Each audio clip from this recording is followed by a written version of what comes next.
What's going on, everybody? Welcome to LakerCentral. I'm Alex. That's Vinay. Make sure you guys subscribe to the channel, turn on notifications so you don't miss any of the videos and pre and post game content. Also, make sure you subscribe to the podcast on Apple, Spotify, Google, wherever you prefer to listen to your podcast. Want to thank everybody for taking some time to join us today. There's no Lakers games, and so as I'm sure you're all aware, today is the 1 year anniversary of Kobe Bryant's passing. Excuse me, along with his daughter Gianna and seven other victims in that accident a year ago. And so we're going to take the next hour and dedicate today's show to talking about Kobe. I actually re-released Vinay and I's show 1 year ago today that we did the same day that we learned that Kobe had passed away. So, if you guys are interested in hearing that, you're more than welcome to do so on the podcast or even via YouTube. But we're just gonna celebrate Kobe and and talk about what he meant to us, and we're actually gonna give you guys an opportunity to call in later in the show. So for the first time in Laker Central history, we're gonna open the phone lines, and you guys will be able to call into the show and share whatever memories or stories you would like to about Kobe. So I'll get that number out to you guys shortly. But anyway, moving forward, um, Vinay, 1 year has passed, man, and I just ask you, where has time gone? You, you know, um, it is pretty nuts to think, it feels like time has flown by very, very quickly when it comes to just kind of, everything that's happened in a 365, 364 day period. All Kobe's passing was very abrupt, obviously, very tragic. I think a lot of folks treat today like a "where were you when this happened" sort of occasion, which is usually always saved for like things that we've heard about like 9/11 and other more countrywide things and stuff like that. And it feels like when I reflect back on this, um, it feels like the year's gone almost too fast. It especially with the pandemic. Um, Affecting everybody and everybody having to be stuck at home and just the Lakers season last season and just kind of going through some of the motions and like celebrating a championship, which was great because Laker fans want to win championships and we know that's the standard that Kobe had, but it's just it's still a little surreal, you know like this entire day, this entire event. I really not try to be on social media today. Very much. I knew we were doing our stream today. There isn't much to say, like in terms of feelings, that's changed. Like that same void, I think, that the city of Los Angeles and Laker fans all over the world and Kobe fans all over the world felt last year is the same void that they feel today. And it takes time, it takes time for stuff like that to heal and for you to find like some sort of solace as a fan of not only the player, the team, but the sport. He was a basketball savant. He was a basketball like when you 50 years from now, 100 years from now, there's going to be when they do NBA history, like how Bill Simmons does his book of basketball and stuff like that. The next person that does whatever version of that looks like years from now, there's going to be a big section about him. And it's not because of how his life ended. It's going to be because of how he lived his life and Mm-hmm. and how he performed in this sport. And I always today I've taken a lot of time to just do reflection. What have I changed about my life or improved in the way that I behave on a daily basis based on somebody that I looked at as sort of a role model to some degree when it came to being a dad, or when it came to being a husband and that sort of thing. Yeah, I think that, to your point, when 50 years from now, when people look back at Kobe's career or Kobe's life, I think that his life certainly transcended basketball, right? And while he is not the first athlete to do so, there's Michael Jordan, Magic Johnson, LeBron certainly is doing that. I think Kobe might be the first athlete where he came on the scene at 17 years old. Basketball player, that is, came on the scene at 17 years old, he truly did grow up in front of our eyes, and so we apply that same thinking to LeBron James. Well, he as well has grown up in front of our eyes. Hmm. But LeBron's story has yet to be written, right? It's still in being written. Unfortunately, Hmm. Kobe's has come to an end, and so when you look at his life that we knew as fans and people that have cheered him on, he came on the scene at 17, and he was this eager, ferocious young basketball player, and Hmm. his wanting to be this great basketball player, I think, um, it really endeared him to fans across the NBA. Obviously to Lakers fans because he was one of ours, I think. But as Kobe won and as he pushed himself, I think beyond probably what even he thought, it endeared him just to the larger NBA community, to the larger world. Because here was a guy who clearly his father, Jelly Bean Joe Bryant, was an NBA player. So Kobe came from a natural, certainly a certain amount of whatever it takes to be great was already in his DNA from an athletic standpoint. But he Yep. didn't just kind of rest on the fact that, hey, my dad was an NBA player and I kind of can jump out the gym and all these things. Like Kobe pushed himself as if he was like the 15th guy at the end of the bench. And what we saw in him doing that is he got to the mountaintop 5 times, right, in the NBA. Hmm. And you know, we saw the ups and downs of his NBA career, mostly ups. And then when he left the game, he left the game in typical and only Kobe Bryant fashion, right? Like a 60-point game Right. is really the only way that Kobe could go out. Like none of us saw that coming, but after he did it, it was like that's so Kobe, right? That he would be the guy to go out on those terms. And then as he Yep. went out into you kind of the regular world post basketball, he's into all these things, man. Whether it is his investment company that was doing well, it was him writing short stories and kids' books and winning an Oscar. It was his advocacy for the WNBA. It was him showing up everywhere with his daughter Gigi, who obviously, unfortunately, passed away as well. Kobe became more human, I think, in his post basketball career. Um, and now that a year has passed, it seems like it happened. Like it still seems like it just happened a few weeks ago or a couple months ago. It doesn't feel like a full year has passed. Um, he is, I'm sure that there are players right now struggling with it who knew him personally, his family, Hmm. obviously. But what he meant to, I think, just so many people. I see people going through it on social media. Some people, to your point, like you, they've today decided to stay away. Others have engaged more on social media, trying to take in as much. I saw Darius Forum Blue and Gold. He mentioned that he's just trying to take in as much Kobe stuff as he can in the next few days. Everyone's dealing with it in their Hmm. own way, and there's no right or wrong way. You have to figure it out for your own sanity. Um, but he gave us a lot of highs, man.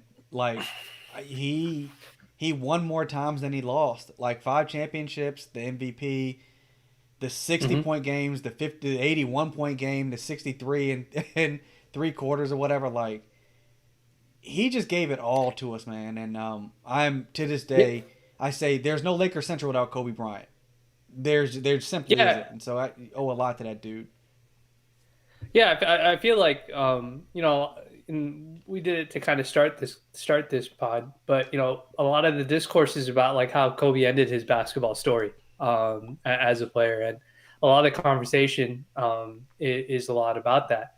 But one of the things that we said when we recorded last year on this day was um, what does he mean?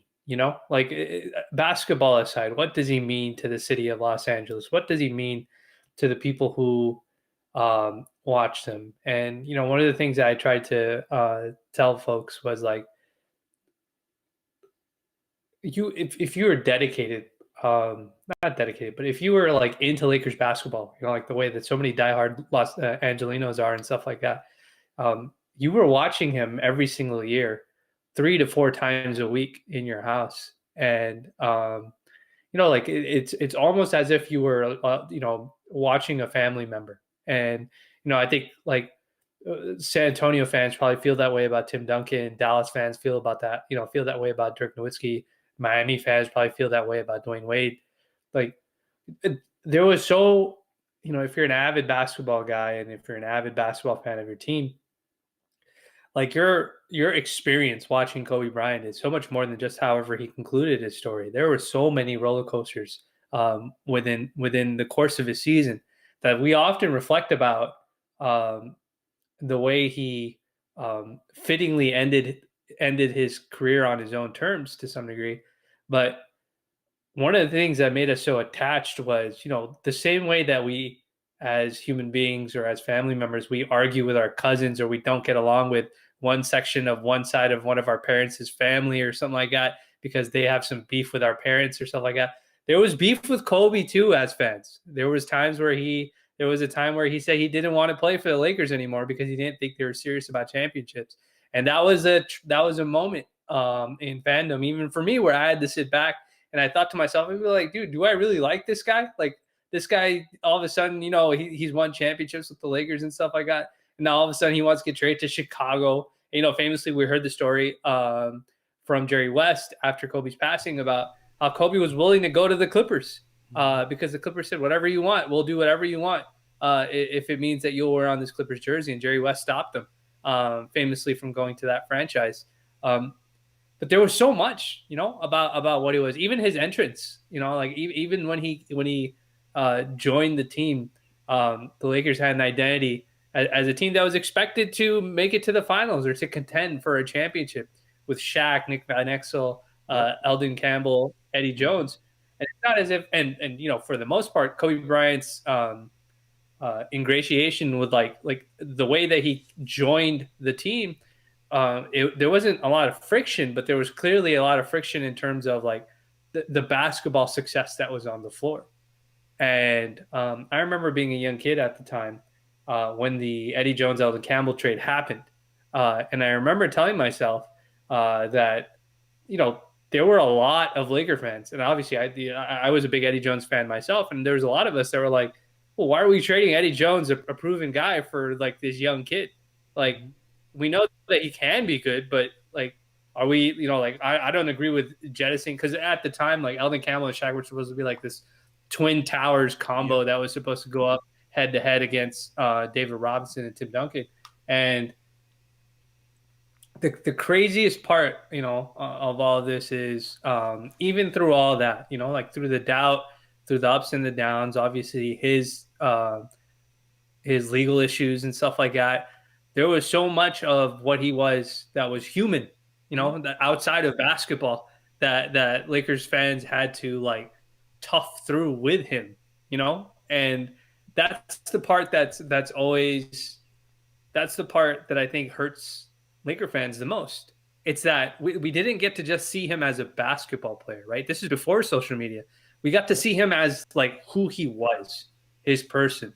There was no two versions of it, of what he was. And, in today's day and age with social media, we don't even know sometimes that some of the young guys that come into the league are really who they say they are, like they may go to work and put on a facade of Mhm. how they feel about their teammates, and they may do their jobs because they want to continue to get paid and get the next contract. But in reality, they may not like any of it. They may not like the team that they play for. They may not like the teammates they play with. But I thought that one of the things with Kobe was that like he was always him. There was no there was like no diplomacy, right? There's no diplomatic response to Mhm. that he would give. He was very brunt. He was very honest.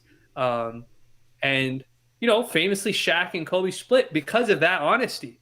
And we know that because they had that interview together later after they had both retired, and that's the part that I think sometimes we forget, that we loved him so much as a basketball person. Los Angeles loved him so much for the championships and what he meant to the identity of Los Angeles and the championship standard that this Lakers franchise has. But he was human. That's the part. And I feel like we always discuss this, that you can never ignore the human element of sports and how important it is to be attached to the players that you're watching, or the player has to respect the city that he's in. And we see it all the time. Players just say, I want to play for this franchise forever, and then literally a few months later they'll immediately leave, you Mhm. know and there's something to that. It's a rare thing for something like that to happen. And I feel that Lakers fans and Angelinos in general, we were spoiled, at the fact that we had a guy that was devoted and demanded excellence, Hmm. so that he could be the very best version of himself. And today I think, and it's something I thought about last year. It's something that I've thought about over time, and it's something that it's even shaped the way I write my work.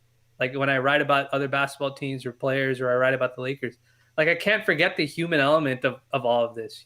What you and I do a podcast together, and we discuss the X's and O's and the deep analytics and stuff like that. But in the end, we have to remember that these guys are human beings. They live lives outside of the basketball court, which is regular lives like us. They have marital Yep. problems, they have kids, they have, workplace issues. It's no different. And I think the part that I maybe took for granted for a while, that I think on reflection that I appreciate more now, is that we always had transparency with him. He was always transparent with us. There was no lying. He never said, "Oh, I'm happy with the Lakers, even if they suck." He was like, "No, man, f this crap. I'm not playing here if you guys aren't serious about this." And I think that is something that, in time, people, including myself, will learn to appreciate more about who he was, as a person, and as a basketball player.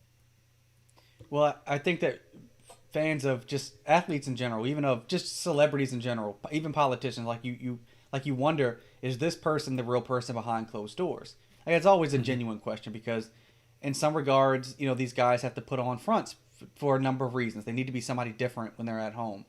I myself am somebody very different at work than I am when I am at Yeah. home. That's the world we live in.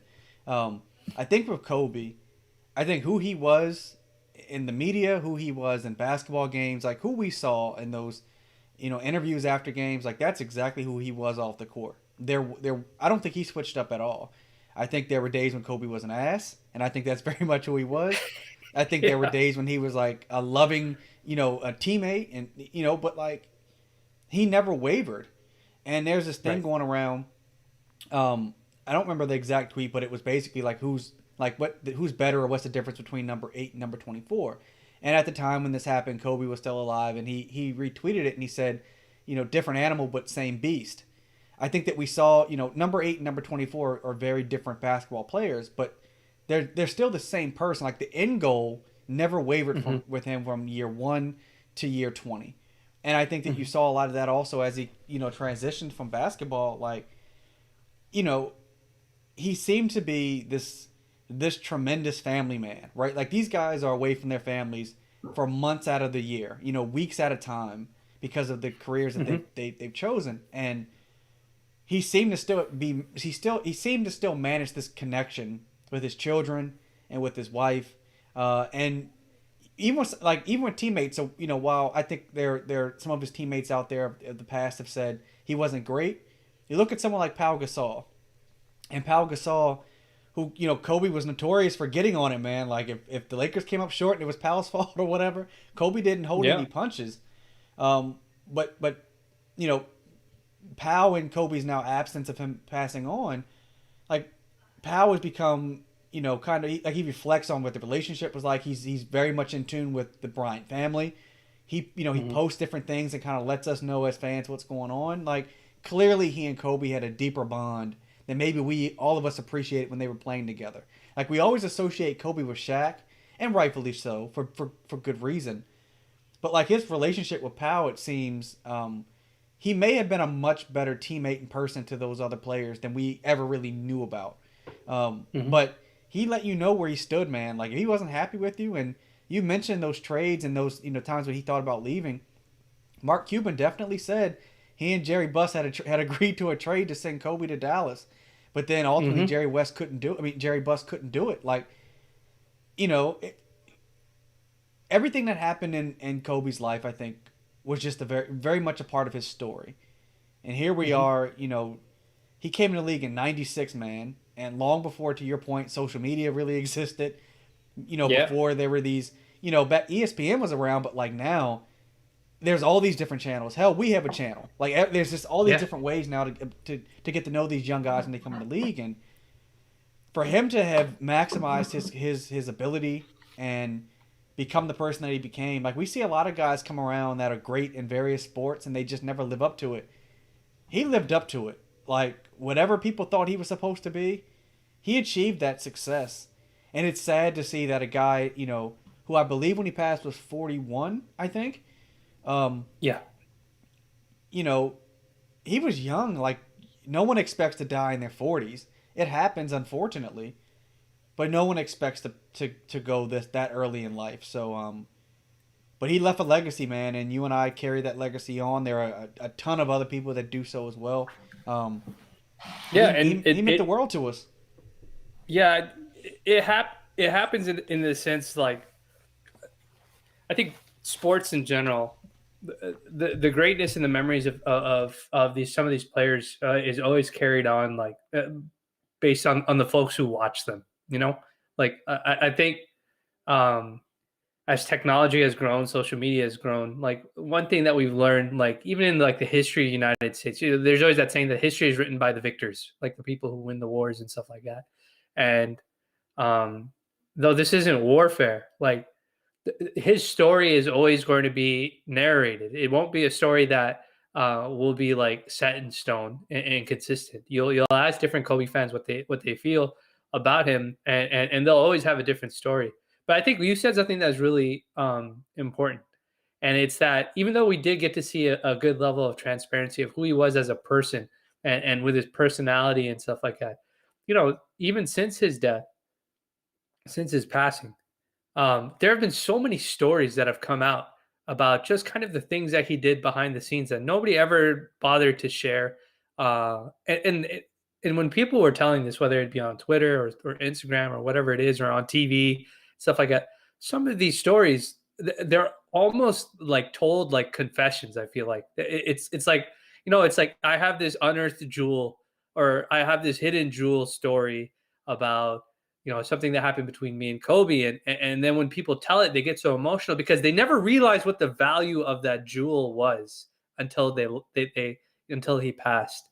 And I think a person who has that sort of profound impact, regardless of what he's done as a player and whatever celebrity he may have been, like a person who has that sort of impact, right? Because it was never like the stories that we heard were never about like, oh, he signed a basketball for me. It's Right. almost all of it has been about his generosity, like his thinking of somebody, thinking, remembering some small thing about somebody and getting a jersey signed for them from that person's favorite player because he has the ability to meet that player and the other person doesn't.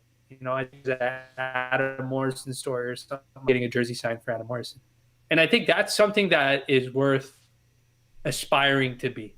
Mm-hmm. Live your life in some sort of way where people have to keep these stories like jewels, like in their memory banks, where it affects their lives, where you do something positive for their lives, but they always remember it Yeah. and live your life in a way that people remember you in the same way that he does. So, I mean, like on that note, I'll share a story that I think I may have shared before. I'm not sure.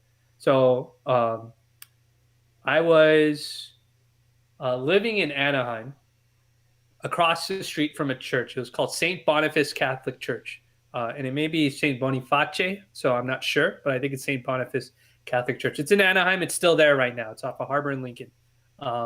It's not too far away from Disney and that sort of thing. So I used to live across the street from that church. I went to Anaheim High School, which is right next to that church too as well, like 1 block away. And every year at that church, they would have a carnival for, they would raise money for fundraisers and stuff like that. They used to do a lot of different stuff. And they used to have this huge parking lot. And just like any like random carnival or something like that shows up, they would set up, they'd have a Ferris wheel. They'd have like these, like the carnival rides and stuff like that. The stuff that makes you little kids throw up. They'd have carnival games, all that sort of stuff. They used to have wonderful. And when I was a kid, even when I was a teenager, I must have been like, I would say 11, 12 years. So if he got drafted in 96, I think, yeah. So I would have been like 11, 12 years old around that time. We used to go there. Me and my little brother used to go there all the time. And it was at the time, Kobe had just gotten drafted like the year prior or the year of, I can't remember because it was a while back. But the more important thing that I remember is back then we used to get all of our news from the newspapers or TVs. There was no social media. There's no cell phones like that back in 96, 97. So I remember opening a newspaper, and I think it was the OC Register. And at the time, there was a story about how Kobe had met his girlfriend at the time. And his girlfriend was from Marina High School. I had just played a few weeks prior at a tournament at Marina High School, and my team went to go play over there. And it was Vanessa.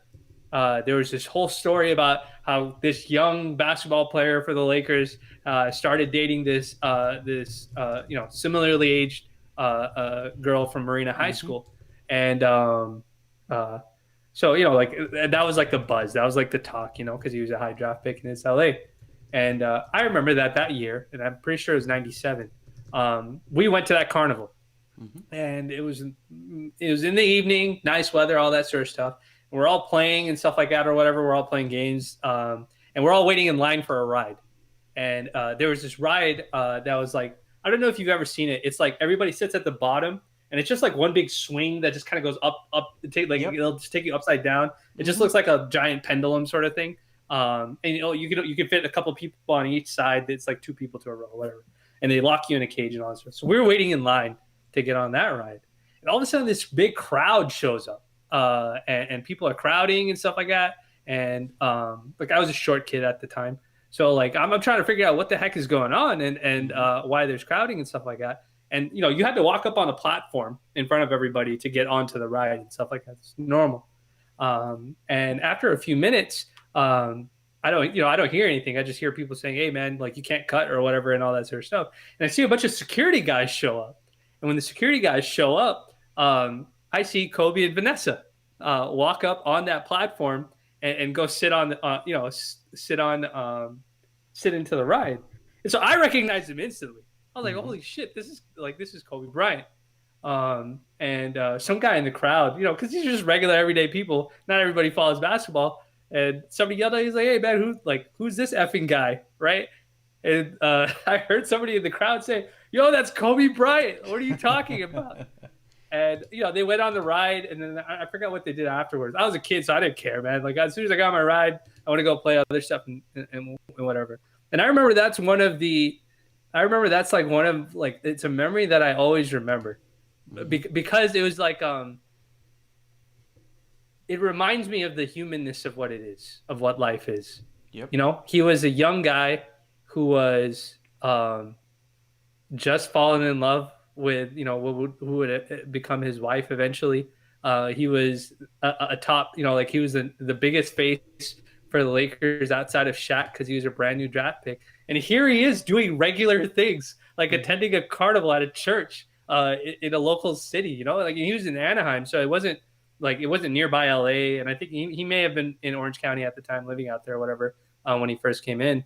Um, but I remember that, and and though I didn't have any interaction with him personally, it's something that I always remember personally because I got to see the humanness of what he was as an 18-year-old or as a 19-year-old at the time, just being a kid, taking his girlfriend out on a date, and that story is always. I think about that story a lot, and the reason why I think about that story a lot is it always reminds me of the humanness and the good Right. qualities that he sort of possessed, even when nobody knew him. And so I always think that's kind of cool. It's a cool jewel that I hold to myself for as long as I can. No, I mean it.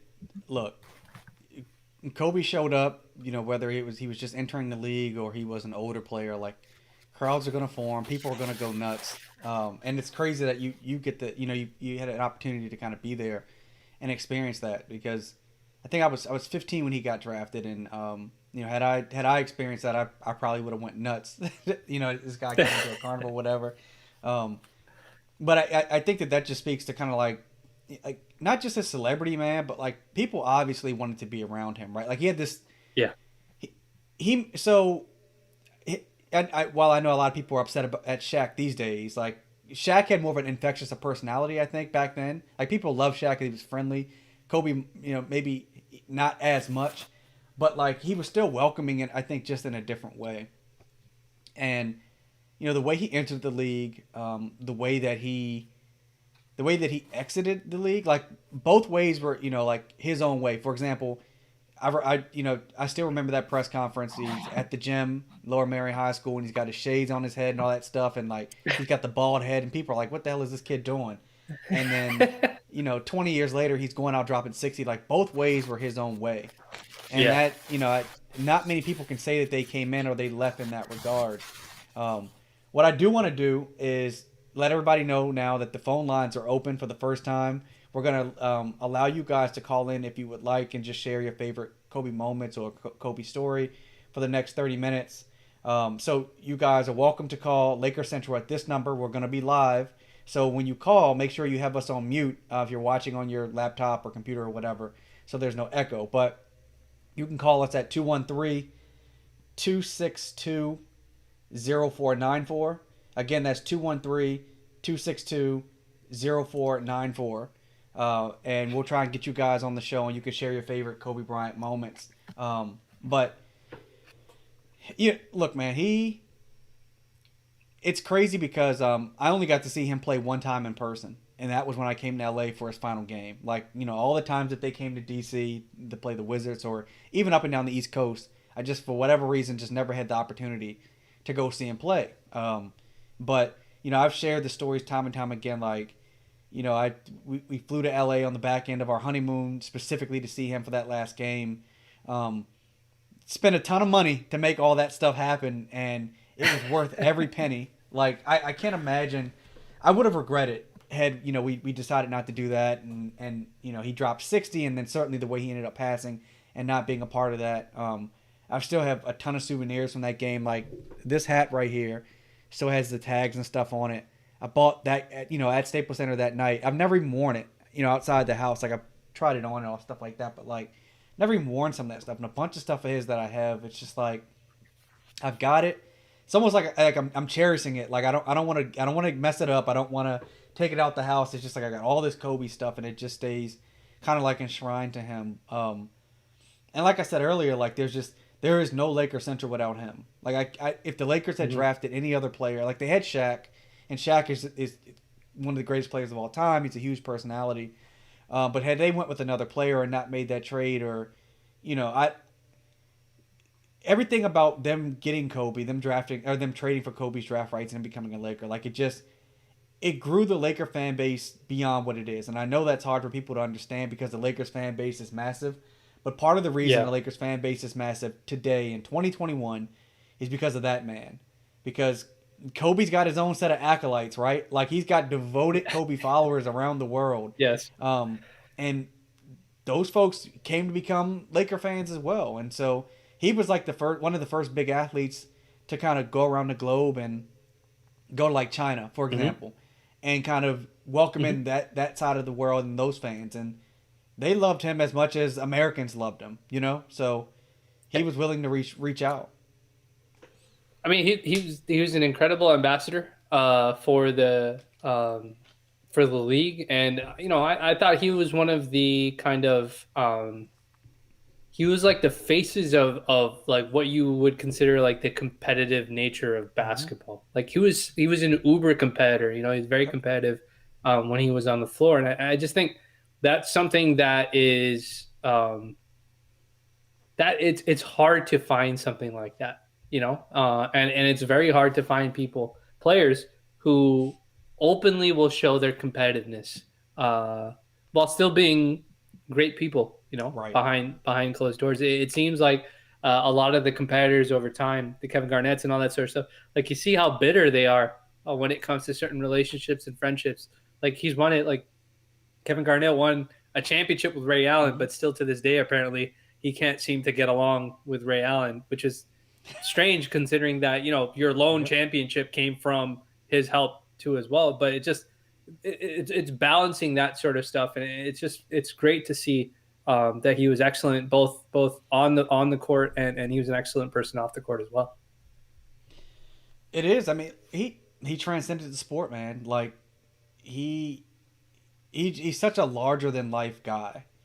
Mm-hmm. And so nowadays, when the Lakers lose, I know people get all upset and they're on social media, but like the 24 hour world that we live in, where like there's just so much other stuff going on. We have access to so many different things.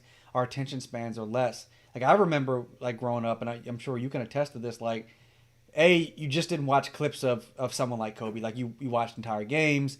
You might have Yeah, watched multiple games. You went back and you might rewatch clips. But like when the Lakers lost or he had a bad game, like it stuck with you for days until they played again. yeah. Like there wasn't anything to kind of move you away from that and worry about something else. And I think that that probably made us, took our fandom even further. You Hmm. and I generally have a fairly measured approach when it comes to the Lakers and to Kobe overall. Um, I wouldn't consider either one of us to be fanatics. Like I've got friends that are fanatics of other athletes and other teams, but like as much as we love the Lakers and we love Kobe, it's always been a measured approach. But I think that like I think you said this before. You might have said it when we did the podcast when he passed, but like he was in our living rooms, like Hmm. every other night of the week, man. Like growing up with that guy, and even though he's Yeah, a few years older than me, it was like it was like watching an older brother. Like right. he was very much family, very much He's family. family. Yeah, and that's there's no other way that I can possibly describe what that means. Like, there's no, like the way I said last time is that he had a standing reservation, like a standing Mm-hmm. chair at the table at my house because when we would eat dinner is when Laker games would be on growing up, so we would, it was probably a breath of fresh air for my parents because they didn't have to deal with me and my brother, because we would just be glued to the TV Mm-hmm. watching the Lakers while we ate our dinner and stuff like that. And that's just what it is, that's the meaning of what it is, that even if you have limited to no interaction with somebody that you pay attention to that degree, the transparency of his life and then the quality of his work on the floor allowed you to go through those trials and tribulations with him. And we saw him fail, that's one of the Yep. things that folks really I think folks really have sort of lost in the microwave era of basketball that we watch right now. um, we watch these games and you'll see a team collapse from a 3-1 Mm-hmm. deficit or whatever, and you know within 2 weeks you're talking about something else. People Yep. are already trying to say, oh, okay, well, that's the past. Well, the past was just 2 weeks ago. And so we could see like how culture now is just kind of always moving forward. It doesn't take any time to reflect Yep. on the things that have actually happened, no matter how historic, positive or negative they may be. But it's, you can't do that with them. You can't say that you're a Laker fan and do that with them. And I know last season, a lot of folks on social media were trying to police how Lakers fans felt, Mm-hmm. considering how close we were to a championship, with what it was. But it's impossible. There's no way to talk about the Lakers in any capacity without mentioning Kobe. You could talk about the Lakers without Shaq, but you just can't do it without Kobe. There's no other way. And I think that's the part that other folks probably just don't realize, that there's many other franchises here in this city, and there's franchises that want to be in this city and be top dog in the city, but there was only one guy who could handle that sort of burden on his shoulders, and it was Kobe Bryant. There's nobody else, and I think that's why we loved him so much. That's the way I've kind of thought of it in my mind. I agree. And so we've got our very first caller into Laker Central. So thanks for calling in to the show. You're with Alex and Vinay, and you're welcome to share your favorite memory or moment of Kobe's career. Oh, hey, what's going on, guys? I've been listening to your guys' podcast, guys, so just wanted to call and share my favorite moment. So, uh, I have plenty, man. Plenty of memories that I can think of or moments, but one that pops up to me is that fifth championship, man. When uh, when Kobe played against Boston and got his revenge, man, and surpassed Shaq in rings, man. That's just something that stands out to me. You know what I mean? So I could have chosen 81, 62 or three quarters, even that series against Phoenix. But, man, that one moment, man, was just so freaking surreal, especially after 2008 when all of Laker Nation's hearts were broken just because of Yeah, freaking man. Boston, man. People, but, yeah, that's a great point. yeah. Look, man, I So, think that Kobe, look, he was clearly happy that he passed Shaq in championships, right? Like he jumped on the table, the scores table, he puts the five up. Obviously, he was happy about that. And beating Boston, right? The Lakers' longtime rival, and then Boston had beaten us in '08 the way that they did, and like that's a moment in memory that I think will stick with all of us that were fortunate enough to be around to watch that. What do you think, Vinay? No, I agree. Think the callers made a perfect point. Like a lot of people are like, "Oh, we were the biggest." Again, like we're in this social media age where people just look forward, they don't look back, and people are like, "Well, the Lakers' biggest rivals in the conference are the Clippers." No, we don't care about the Clippers. Like we're trying to be the what hurts Laker fans the most is when the Celtics win a championship or are more successful than we are. So the reason why we were pissed for 6 years is because the Celtics looked like they were on the verge of winning a championship, and they didn't in those 6 years, and the Lakers did. And of course, I can't blame fans who don't know the history and stuff like that, but there's a different meaning. And again, Kobe was a perfect example of somebody who understood the gravity of playing a team like the Celtics and being better. This franchise being on the same table or better than that Celtics team as a Laker fan. And I have to imagine, I have to imagine that beating the Celtics in the finals, like of all the things that he could have done that he probably hasn't done in his life, to do it as a Laker against the Celtics in the fashion that he did it probably meant a lot to him too. I agree. Hey man, thank you for calling into the show. We definitely appreciate it. If you don't mind, what's your name? Oh, cool. No problem, man. My name is Ryan, man. So just wanted to share my moment, man. Appreciate you guys. Thanks, Ryan, man. Appreciate you calling in. Thank you. All right, man. No problem, man. Rest in peace. Again, thanks, Ryan, for calling in. We really appreciate it. I mean, hey man, look, that moment, like that championship, that was the last one that he won, number 5. But like, I was pissed that we lost that year against the Celtics. I'm sure you were too. Like that one hurt, man. That hurt. Me and my buddies were ready to fight. We were ready to fight, man. We were ready to fight anybody that we could nearby. Look at us the wrong way. We were just ready to fight, bro. We were so bad that we lost this Celtics. I mean, we got blown out that last game, so we were super extra pissed about that.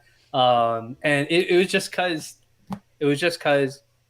And then Paul Pierce went on that like summer tour where he was saying, "Well, I beat him in the finals, and I beat him in what's it called? I beat him in 1-on-1 or some nonsense like that." Like, bro, we don't like. What are we doing here? Like I was like, "Oh, we're just gonna start fighting now, man." I think that's how me and my buddies all felt. But we felt vindicated when he won it. 2 years later, we felt vindicated when he beat Orlando the next year because we matched up to Shaq after all the trash talking that Shaq had done.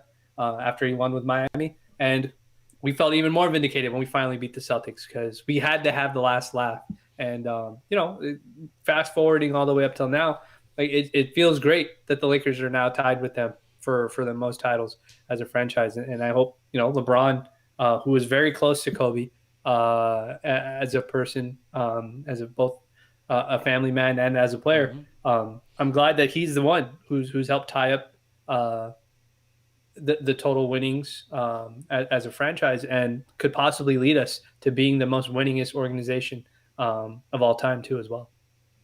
Well, like you were saying before Ryan called in, that like people trying to police how you grieve and how the Lakers and players and fans kind of talk about Kobe. Like, look, he meant too much to the franchise for him not to kind of be this overarching figure, right? And so even before his passing, like, so it was kind of like this with Magic Johnson early on too. Like, you spend your entire career with the franchise, you win championships with that franchise on the biggest stage of the world. Like, you're going to be very much a part of it, even if you don't have an official role. And for Kobe, Rob Pelinka is his former agent, and his best friend ended up taking over the Lakers. And, kind of I think the way the Lakers handled Kobe towards the end of his career, I think played a huge role in probably attracting LeBron, even though no one has really said that. But I think LeBron took notice, before he officially decided to be a Laker. And then, when Kobe passed, like the Lakers were obviously trying to win a championship, but he passes, and to say that they shouldn't or don't want to win for him, like win or lose, they were gonna dedicate that season to him. Oh yeah, for Like sure. he just meant way too much. And fortunately, they were able to win, and they honored him in that way because he was all about winning. Like I don't know, like look, Michael Jordan's the only other basketball player I know that just seemed to be so insanely and so Competitive. insanely Yeah. competitive, right? Like no one else was built like that. So Mm-hmm. they won that ring and they dedicated it to him. And I think even now they still say, when they break huddles, they say, I think, what is it, for One, Kobe two, or three, something? Mamba. Mamba, right. Like that's Yeah. not going to change. And there's still things coming forward. Like he's going to get a statue in front of Staples at some point. That's going to be a big deal. They're going to, every year this day comes around. Every day, August 24th comes around. There are going to be all these things Mm-hmm. to continue to honor him. Nike's not going to stop releasing his sneakers. Like that's not going anywhere. And Right. so they're going to keep doing that. Um, you can't police how people, what people dedicate to him or grieve for him because he meant so much and he meant something different to everybody. Yeah, and I mean, I go to the LA area pretty often and stuff like that from time to time, and I see the murals. I drive by the murals at all the time. Those murals still look impeccable, as if people are like regularly making sure that they touch them up, Yep. even when it rains and stuff like that, to preserve a memory. And it's just, there is no Los Angeles without Kobe Bryant. There just isn't. You know, the Lakers are Los Angeles, and Kobe Bryant is Los Angeles. He may not have been born here. He may not have gone to school here, but his formative years, from when you're 17 years old till he retired, was all Los Angeles. There's nothing else to him, other than that. And that's the way that I always remember him. As this kid, his dad was a basketball player, played Mm-hmm. overseas, got practice against pros, came to live, was very, some people thought he was arrogant. Some people thought he was overly confident. Uh, Famously shot air balls in a playoff series. Yep. Like, he had one of the more, if this goes badly, I could go in completely the wrong direction, mentally or emotionally. And he got through it. And then he went through his career winning championships, having difficulties with his teammates, philosophical differences, then going into issues with, stuff in his personal life too as well. And he persevered through that too as well. Whether the misgivings were something to do with somebody else or the misgivings were his own, we had to watch him fail over and over again and then watch him succeed immediately afterwards. And there is an attachment that you build in life when you have to watch somebody go through that, especially when you rooted for him the way that you have. And, I think a lot of his last few speeches about, he has the saying where, you asked for my hustle, I gave you my heart. I don't think that's just a saying.